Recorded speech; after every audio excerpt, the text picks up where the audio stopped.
Malcolm Allison does it again.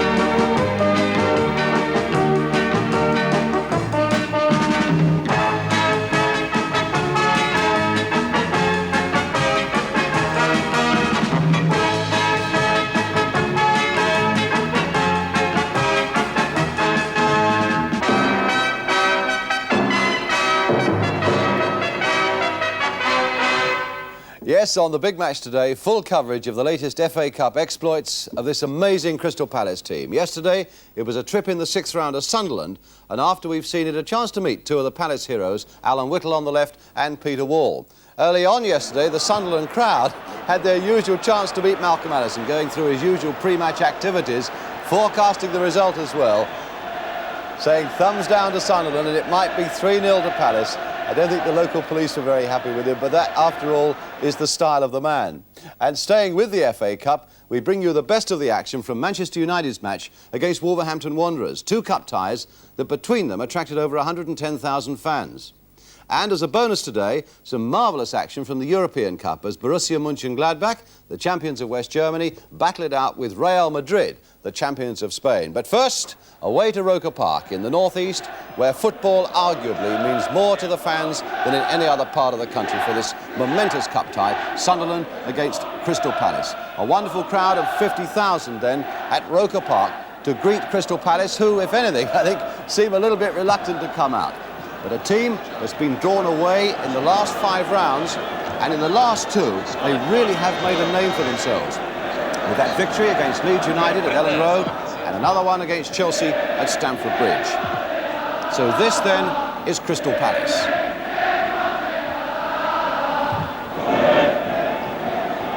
So now they face a side going well at the top of the second division, the fanatical crowd as well, just waiting now to greet their Sunderland heroes, a team unbeaten at home this season. The atmosphere absolutely magnificent, even without a few thousand Palace supporters held up by a train failure on the way from London. Some didn't get there until half-time. I just hope that they've switched on in time for the programme today. The teams then, Sunderland make a change where Dennis Longhorn comes in at number 8 in place of Jackie Ashurst, although the team change that got the biggest cheer was the announcement of Billy Hughes as substitute, the first time he's been in the squad since he broke a leg at Charlton in November. Now, as for the Crystal Palace side, one difficult decision for manager Malcolm Allison. In finding room for Phil Holder at 4, he had to leave out Stuart Jump, who'd played so well in the previous round. Jump now named as substitute. When you think of Sunderland in the Cup, you think of Bobby Kerr here, the man who actually lifted it. You think of Jim Montgomery, whose brilliant goalkeeping at Wembley made it possible. Palace fans can already see Peter Taylor as a possible Wembley hero, and in their dreams they see their skipper, Ian Evans, carrying off that trophy. No doubt the referee, and a very good one today, Clive Thomas of Treorchy, will bring them all down to earth as the crowd now waits for the start of the cup tie. So Sunderland kick off, attacking the goal to our left, those red and white stripes, black shorts, against Crystal Palace in a change strip of all white, except for that diagonal stripe of red and blue. Perhaps the biggest challenge that Crystal Palace have faced in the cup so far, even remembering their victory at Leeds and their victory at Chelsea. Holder. Small man, but he got up for it, and Whittle's not very big either. But they're getting it away as Whittle goes after. That's got to be a free kick. Rather rash challenge there by Bobby Moncur, and Whittle not happy with it. So a free kick to Palace. Ian Evans has come up for this one on the far side of the penalty area from that kick. Peter Taylor making a signal. Swindlehurst making a run now. Evans has made a run, and a very late one as well. Might have caught them out, but it didn't. They got it away, Sunderland. And here's Taylor again. Back for Wall. Chipped in forward again. Whittle's onside. Well, he couldn't quite put the finishing touch to it. And here's Bolton now for Sunderland. Oh, letting that go. And Kerr might come in. Oh, Hammond saved that well, and Evans just nicked it back to him. and they let Kerr through badly there, Crystal Palace. Really not decisive enough. I think it might have gone just wide, but Hammond nonetheless made a very good save.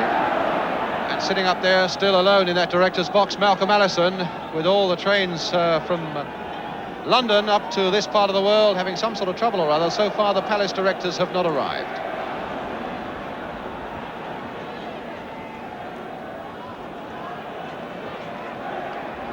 Kerr, Holden, and Longhorn playing it inside for Jeff Clark. Robson, Bolton, a good ball there, and Holden, and that very nearly squeezed in. It looked for a moment as it skidded across that Crystal Palace penalty area that it was going to go out of play, but the long legs of Holden just got it back, and Hammond saved.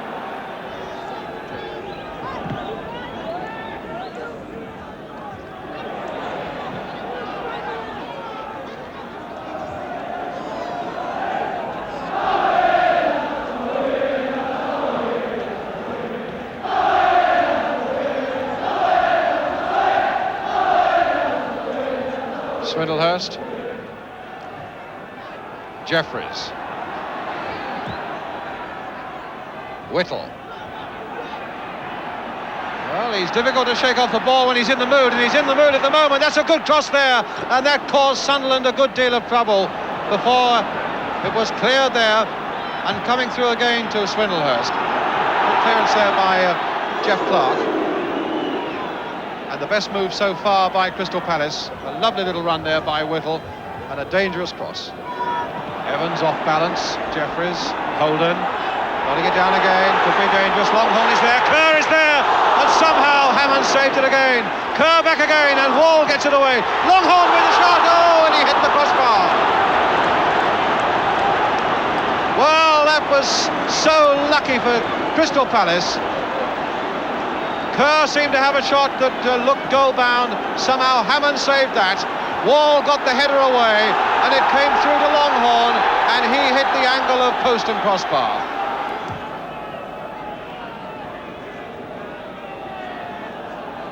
Kerr getting it away. Wall again. Well, he did well. He stuck to it well there, Peter Wall. Found Whittle. Taylor playing it back for Jeffries. Off Robson, and it'll come for Kerr.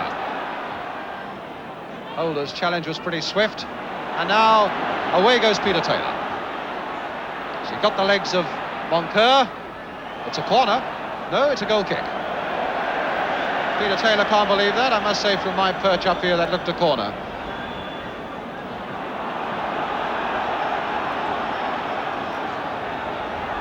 Bolton to Towers. Malone. Longhorn outside him. Dennis Longhorn with the left-footed cross. It's a good one too. Kerr with a shot, and Hammond again with a save. And as it came across, there was definitely some pushing in that area. Nonetheless, Kerr got in his shot, and Hammond, who is having a good sound game, got in his save. Bolton's header to Robson.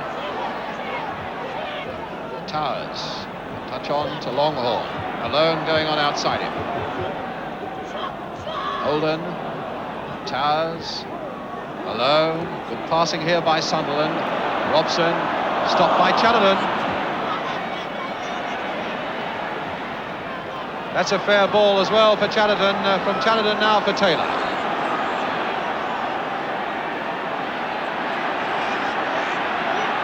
And that's a good cross too. And Swindlehurst is in there.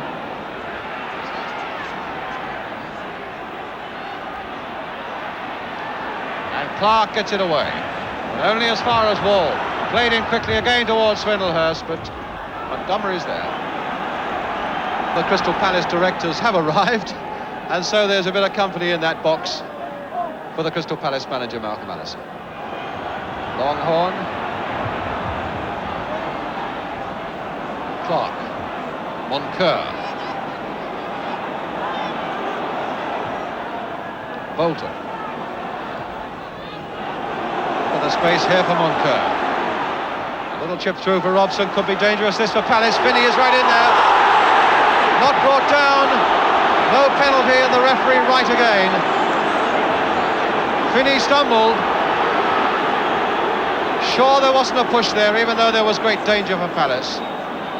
Good decision again by Clive Thomas.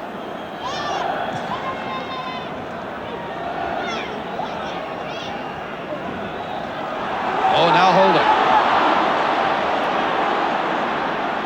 Playing it for Dick Malone. That's a nice looking cross coming in there. Holden is right in there too. Finney might get something here. Goal kick given. That was danger all the way there for Palace. Robson trying to get up to it. It finally fell for Finney, and it could well be that his shot just clipped the top of that Palace crossbar. Right on half-time now. Robson with a throw for Sunderland. And indeed, there goes the half-time whistle, and for Palace, so far so good.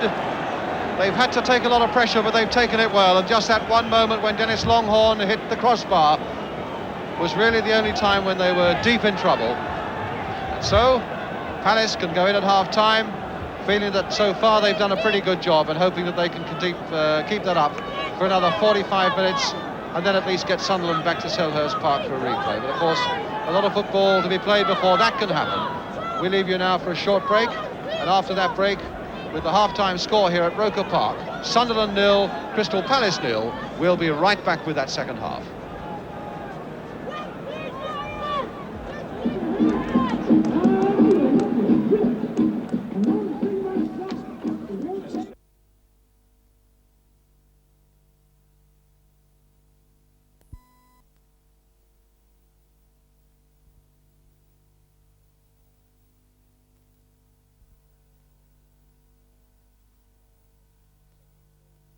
"23-second roll cue to TX coming up."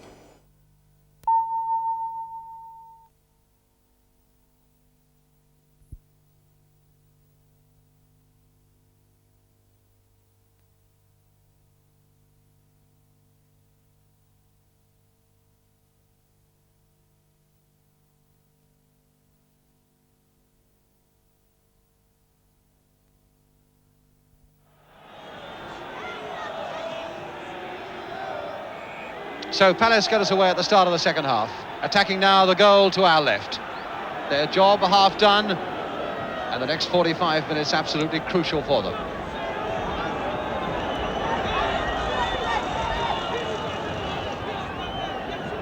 Longhorn for Sunderland. And now Cannon making a great run, and a shot, in fact, that went under Montgomery's body, and he certainly didn't mean that to happen because it wasn't more than 6 inches wide.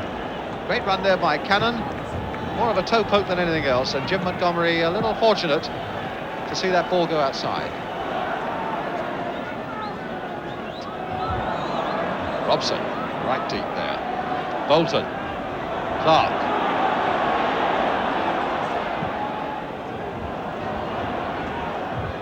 That was held up on the breeze and could cause a bit of trouble there for Palace. It didn't really come to Wall as he'd hoped. Palace's throw.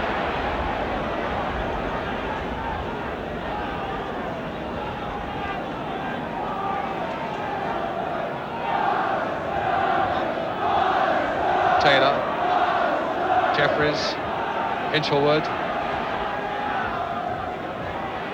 Jeffries again, Tony Towers, Wall is there, little come for Finney, but Wall was on his feet again. My goodness, he's had a game. It's a long clearance, but no good for Swindlehurst. Longhorn played to Malone. Kerr. Out of play.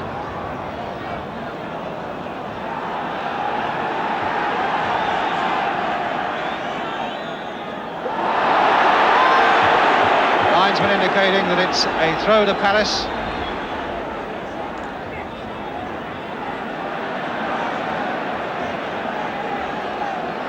The linesman changed his mind there, but it's Holder with the throw, and now Longhorn. Jeffries away again for Palace. Playing with a lot of discipline in defence this afternoon, Crystal Palace. Wall. Back to Hammond.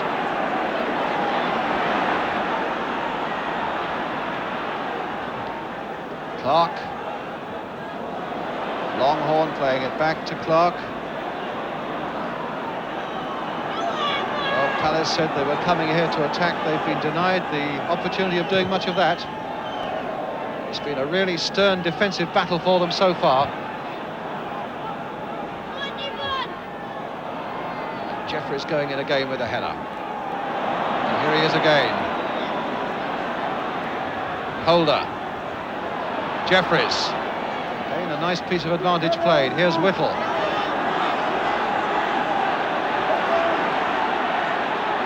And there's a cross, and it's not a bad one. Moncur, though, in the middle for Sunderland. Holder finding Whittle again, who hadn't come back quickly enough. Offside.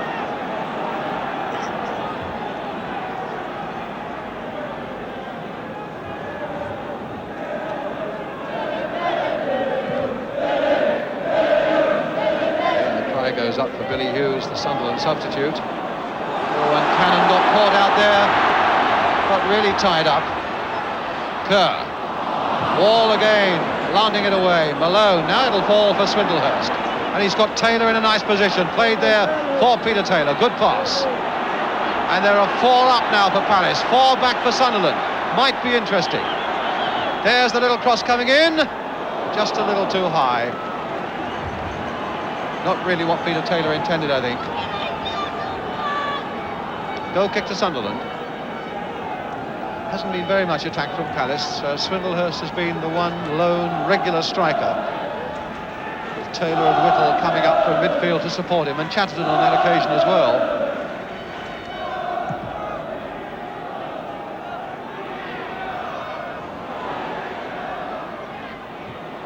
Palace supporters here up in Sunderland with the cry of Eagles coming up.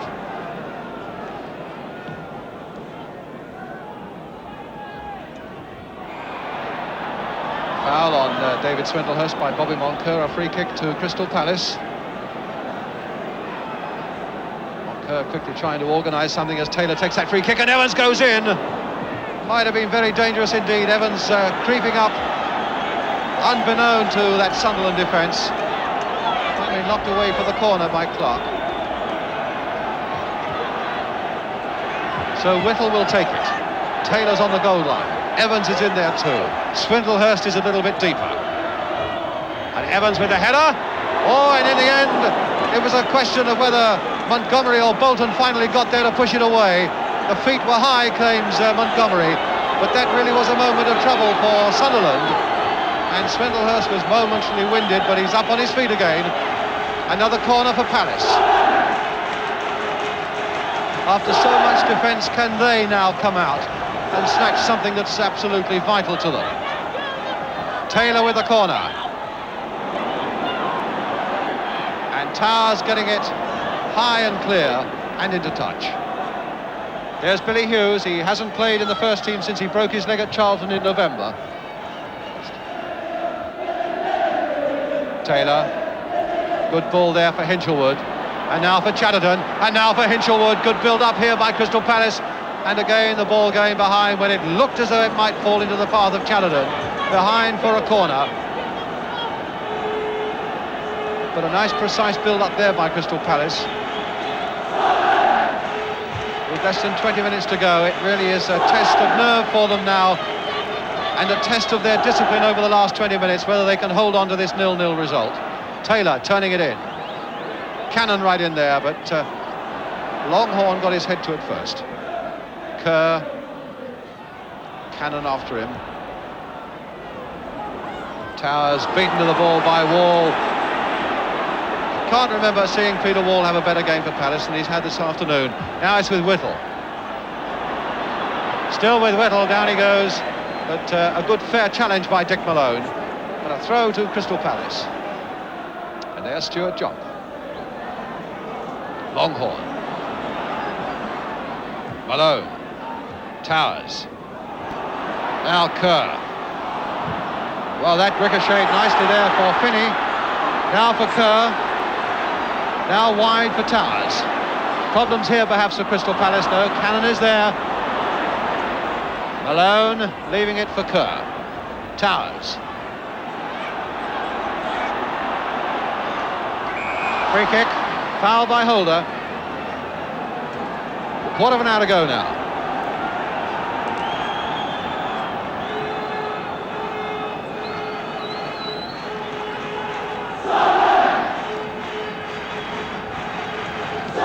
Kerr now will take this kick. Is this going to be a problem for Crystal Palace? It's not, because Hammond is there. And look at that for a good throw. Straight into the path of Peter Taylor. Whittle is up with him as well. Taylor taking on Bolton. Moncur getting in behind Bolton. And he needs to. He's going past Moncur as well. There's the cross coming in. Whittle to go! Alan Whittle!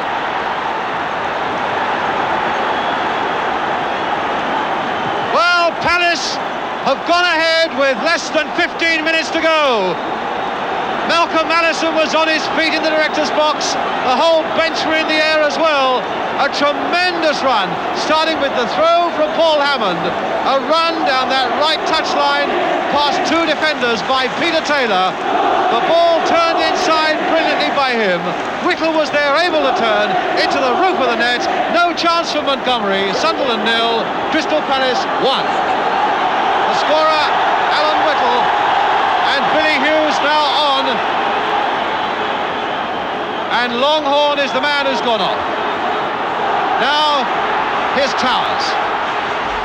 Now can Palace hold on? Here's Hughes. It's a real gamble now for having Hughes on. He hasn't played a first-team game since November.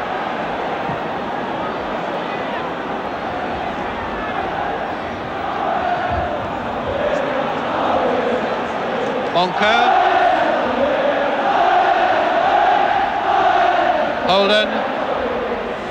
Holden again. Testing their nerve and their concentration now to hold what they've got. Evans is there, a good defensive header away again by him. Whittle now turning it on for Taylor. And away goes Peter Taylor, chased by Bolton. It's still with Taylor. And still Taylor goes on. Past Clark, a right foot shot. Oh, and somehow Montgomery got there to push it over. Well, Kevin Keegan was saying at lunchtime today, he's always regarded Taylor as a first division player. And that was first division quality, the way he took on his man and took him on again. Unleashed a tremendous shot that called for a really excellent save from Montgomery. So, a corner to Crystal Palace. Curled in again there, Swindlehurst. Chatterton trying to turn it back again and just onto the roof of that netting. Goal kick.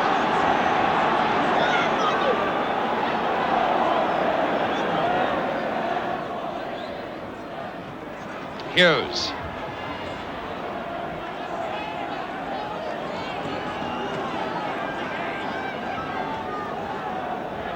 Eight minutes left. Huge Roker crowd for the moment, silenced by this Crystal Palace team that defended so well for so long in this game and then have come out and snatched such an important goal through Alan Whittle. Kerr kept it in, but only to the convenience of Jim Cannon. Holder. A throw again to Sunderland.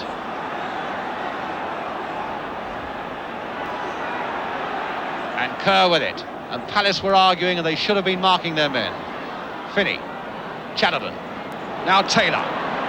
Could be a few gaps here. No, he's all right. He's onside. Moncur played him onside. So Swindlehurst now. Will this be number 2? No, saved by Montgomery. But that surely is going to be the pattern over this remaining 7 or 8 minutes, where Sunderland have got to spring men forward, even at the risk of being caught at the back.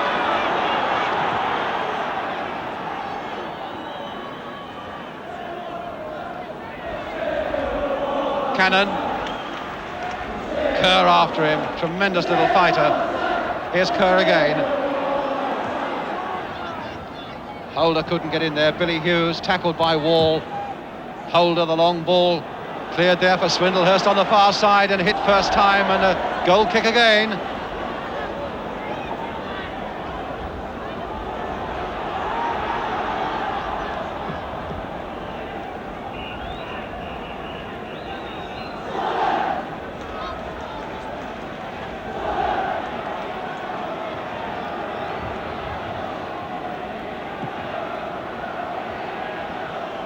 5 minutes now to go.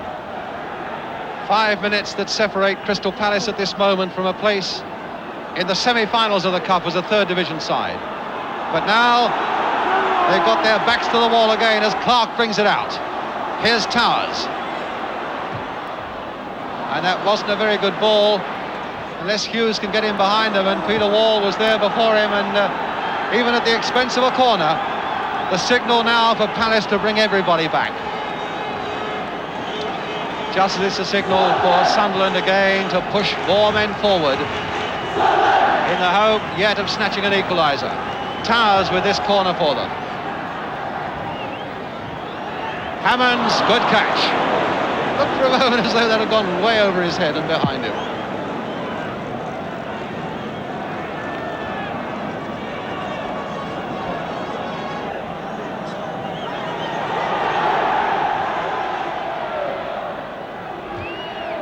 Clark with a header. Wall covering up again for Palace. It could be dangerous to try and pass back Finney as at his heels. And in the end, he had to do what was safe. He couldn't play it back to Hammond because Holden was in the way. Another throw to Sunderland. On my watch, about 90 seconds to go. Alone, heading that into the middle again. Taylor couldn't get a header to Wall finally got it away. Clark to Moncur. Holden. Flicked on again. Holden going after this one. Jeffries is there once again, making the clearance for Crystal Palace. Towers taking a throw there for Sunderland, and again Finney wasn't able to get it in because Hinchelwood was there. But again, in the last seconds of this game, it's another corner for Sunderland, and there won't be many more chances like this for them. There won't be many more moments for Crystal Palace to hold on to this precious one-goal lead. But again, it's a little moment of crisis for them as this one curls in once more. The header from Moncur, the shot, in fact, from Clark that cannoned off a Palace player, and behind again for another corner. So another corner. Billy Kerr with it, Bobby Kerr with it rather. A deep one again, and again the header, and Hammond diving on it just before Finney gets in there, and Finney has to be pulled away by Hinchelwood.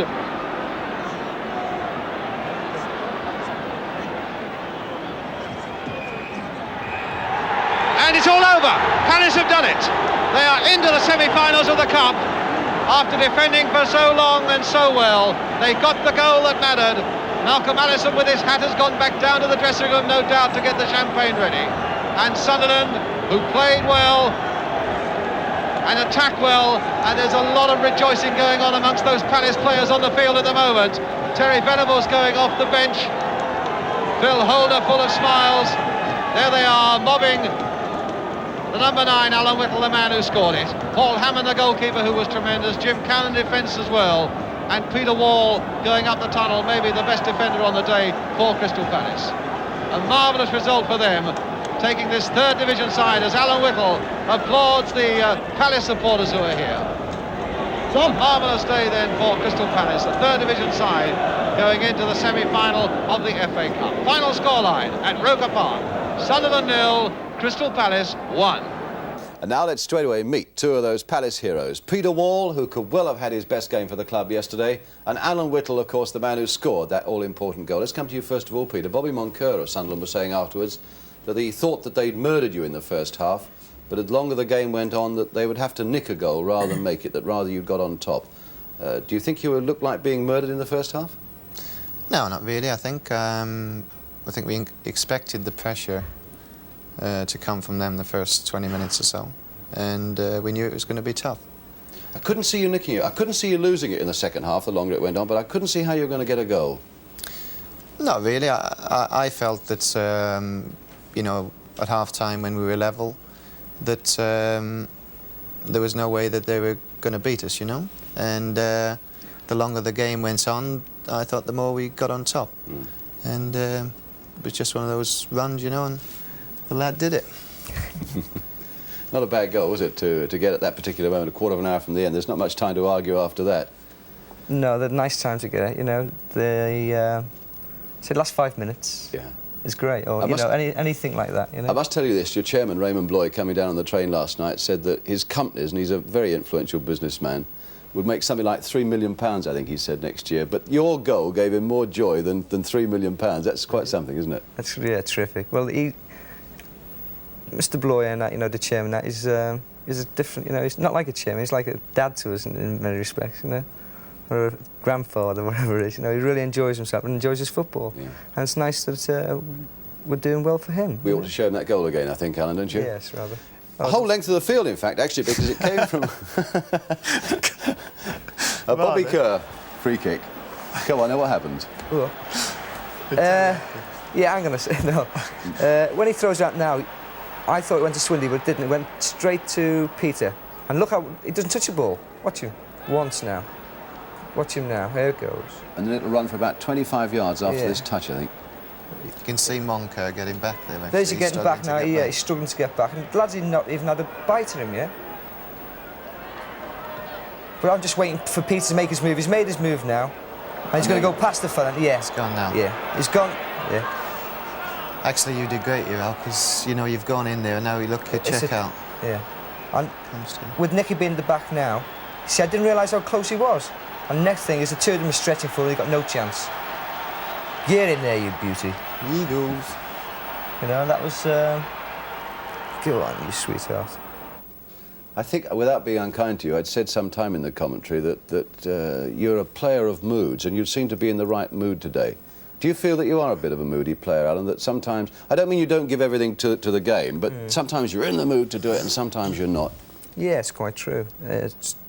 I think my makeup was being that way for when I was a kid, I would think. And I think I'm getting a little bit out of it now. Yeah. Because I want to play all the time now.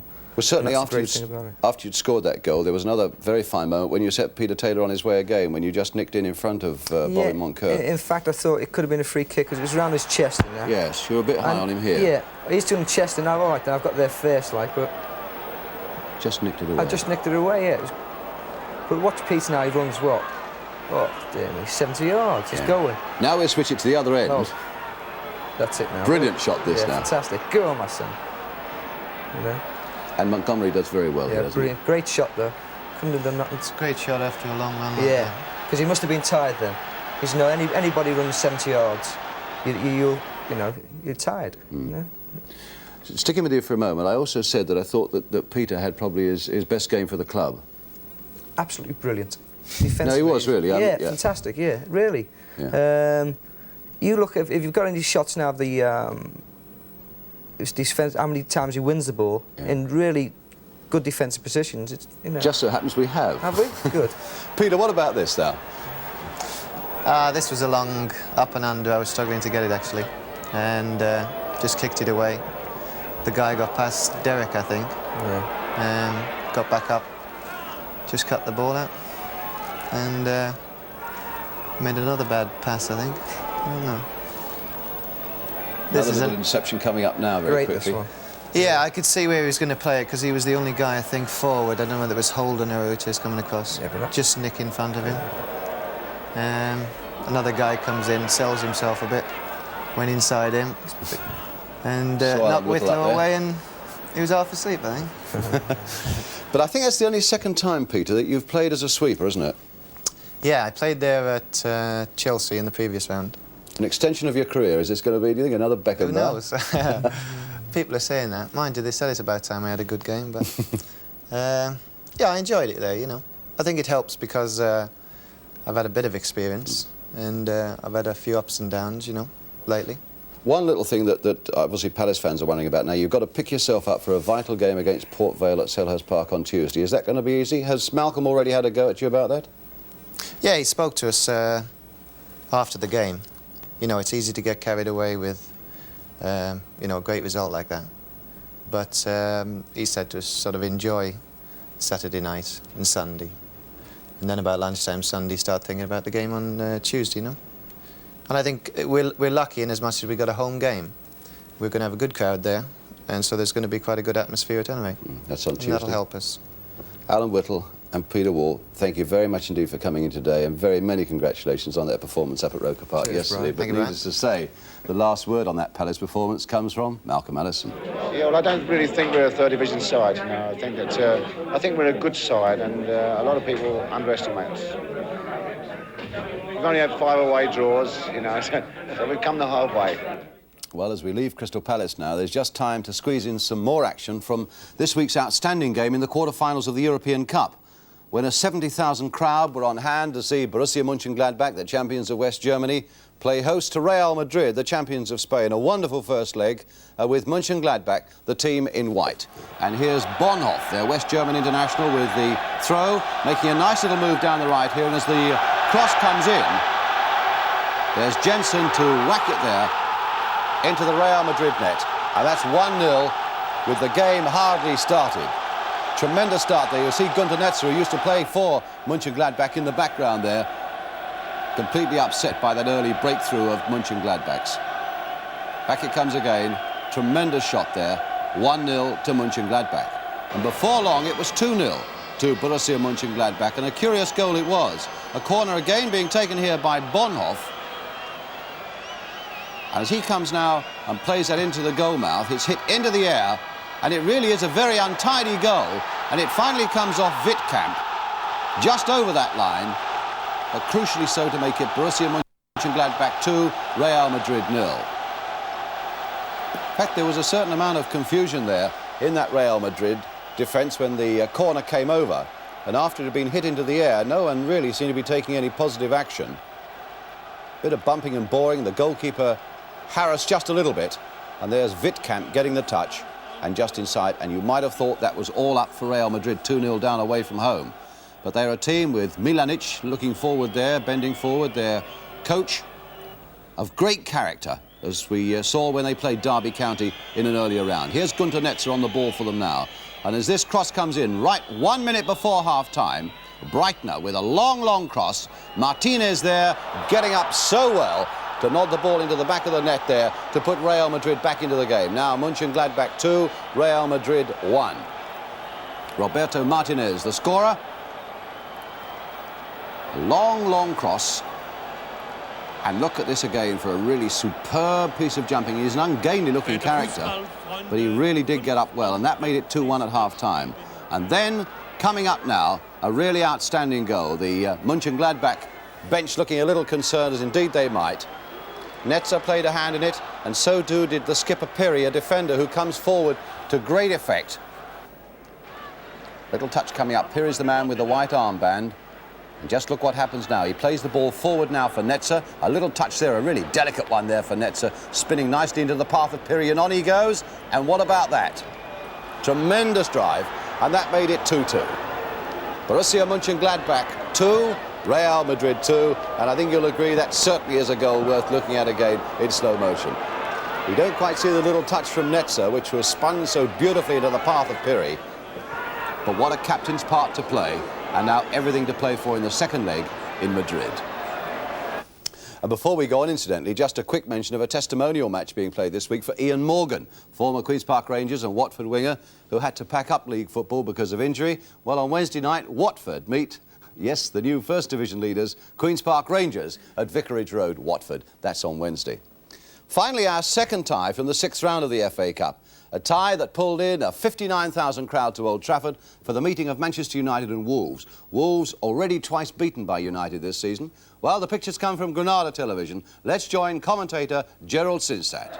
And Manchester United kick off, attacking the goal to our right. They're in the white shorts.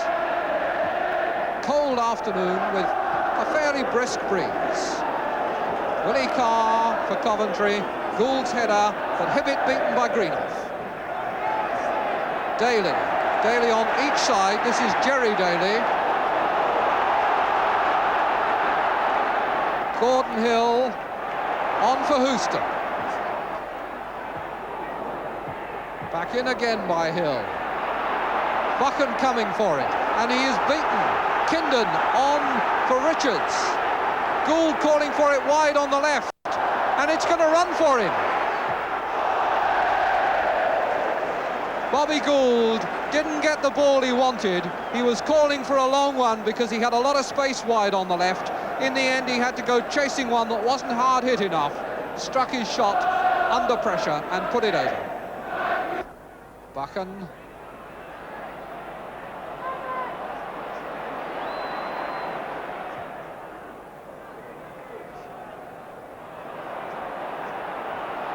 Daly. Good break by Jerry Daly. Oh, beautifully done. Marvellous run by Jerry Daly. Taking on men, showing them the ball, slipping it away from them, dipping the shoulder and going past. Saved in the end by Parks, but fine play by Jerry Daly. McElroy with the corner. Parks catching under pressure. Unfair pressure, says Mr. Partridge, and it's a free kick.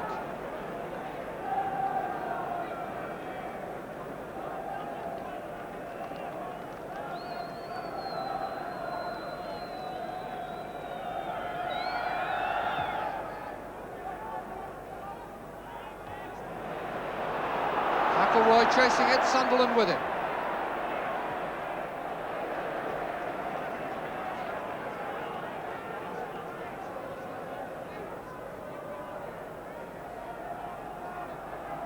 Sammy McElroy again, dumped by Sunderland, and it's a free kick.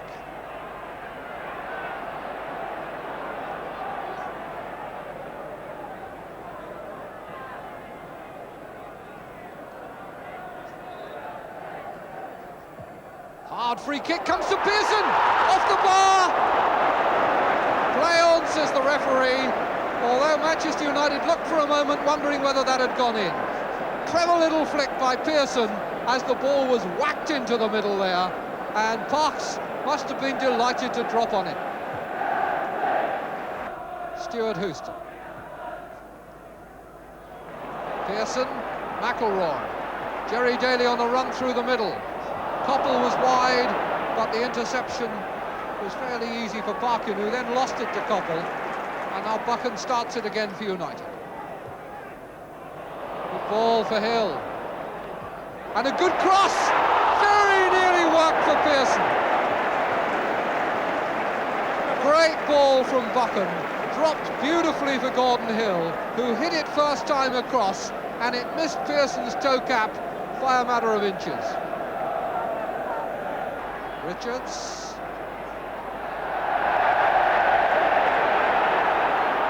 A lot of the time, Wolves coming away well in midfield and then losing their impetus. Jerry Daly in another good position, and some fine control. Now Macari, good goalkeeping by Parks, who was lost. Jerry Daly had stolen through there into a very good position, hooked the ball down brilliantly. When he couldn't score, Macari came in, but Parks was able to block.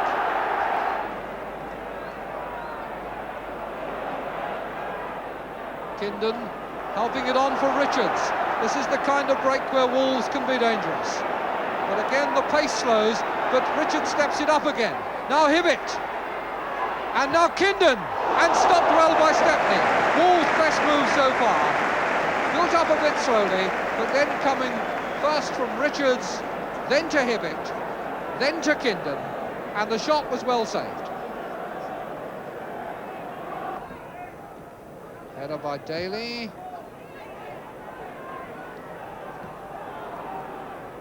Greenoff.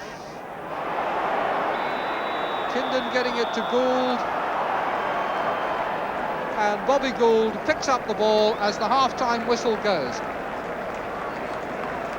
A goalless first half, but a game in which Wolves can thank a packed defence and indeed their crossbar from Stuart Pearson's flick. A game in which most of the traffic has been towards the Wolves' goalmouth. A lot of brilliant attacking football, an outstanding performance by Jerry Daly, and it must be said too, one very good save by Alex Stepney when Kindon got in a shot from Wolves' best and indeed almost only real attack.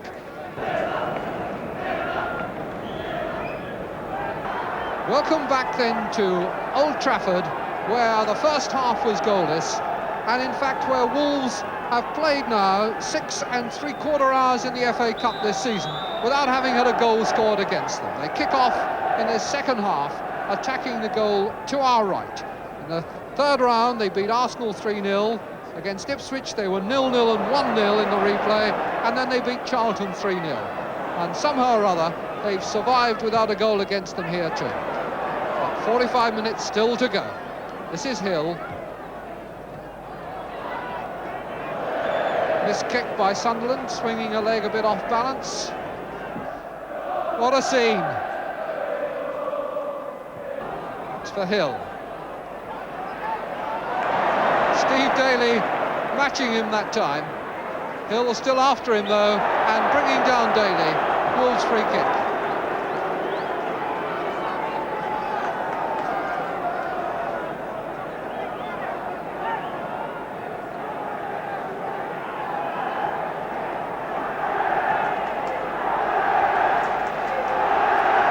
Wolves free kick, and it's at moments like this that they must seek to turn possession into something if they're to come out of this cup tie.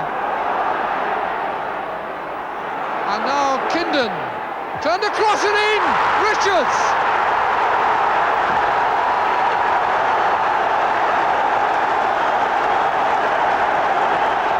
John Richards, the danger man, always when Wolves are around. And that time, a magnificent bit of finishing. The free kick looked a bit inconclusive. Kindon ran in on the wide ball, and his cross was knocked in with fierce economy by John Richards. Jerry Daly.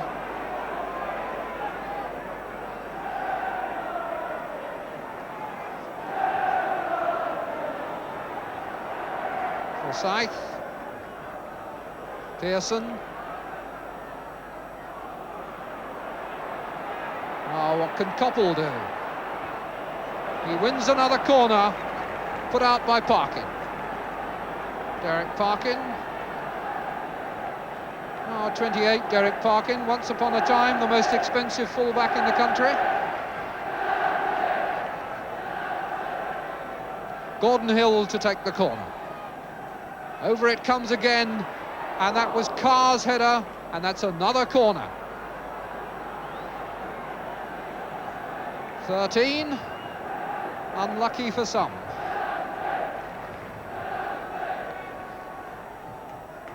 Little flick by Coppell didn't quite work. Jerry Daly. And Daly making a good break on the return and scoring a tremendous goal!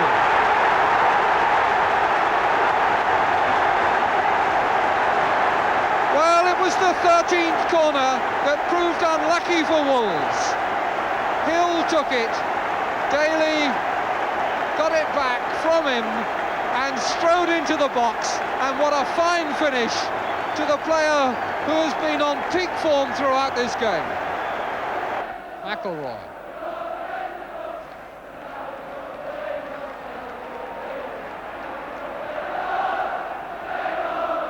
Hill's throw, Pearson, McElroy, and a good shot! That was a fine move by Manchester United. Hill's throw, Pearson turning it back, and McElroy's shot, I think, would have beaten the post, but Parks was taking no chances.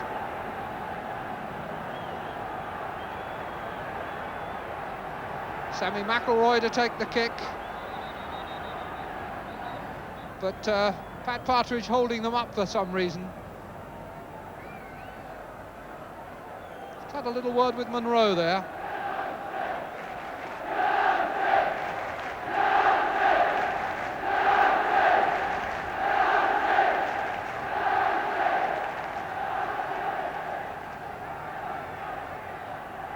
Sammy McElroy.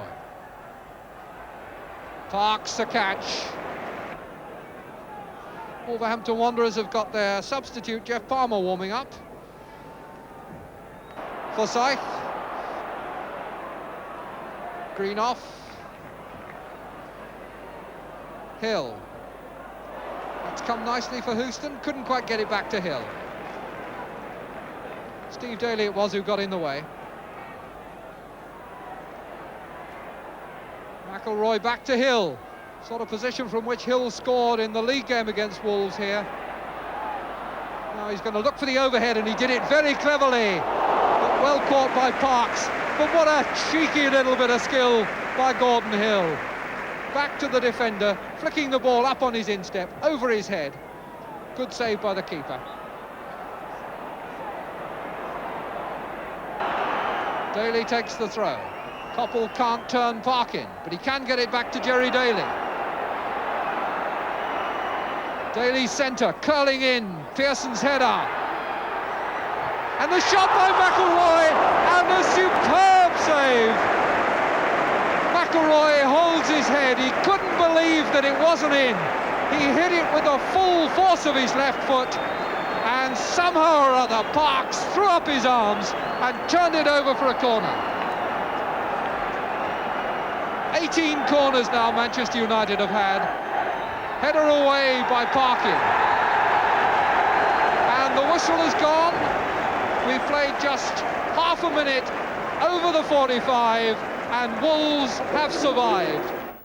And 1-1 that final score with the replay at Molineux on Tuesday. That's it for today then. Hope you've enjoyed the programme. Don't forget, On the Ball next Saturday lunchtime and the big match next Sunday afternoon. Well, commiserations to Sunderland, but guess what we're going to leave you with today? Of course you're right. I'll tell you something else, Alan Whittle's pretty pleased about it as well. It's the exciting pictures from behind the goal at the moment that took Crystal Palace and, of course, Malcolm Allison into the semi-finals of the FA Cup. Taylor taking on Bolton. Moncur getting in behind Bolton. And he needs to. He's going past Moncur as well. There's the cross coming in. Whittle a goal! Alan Whittle!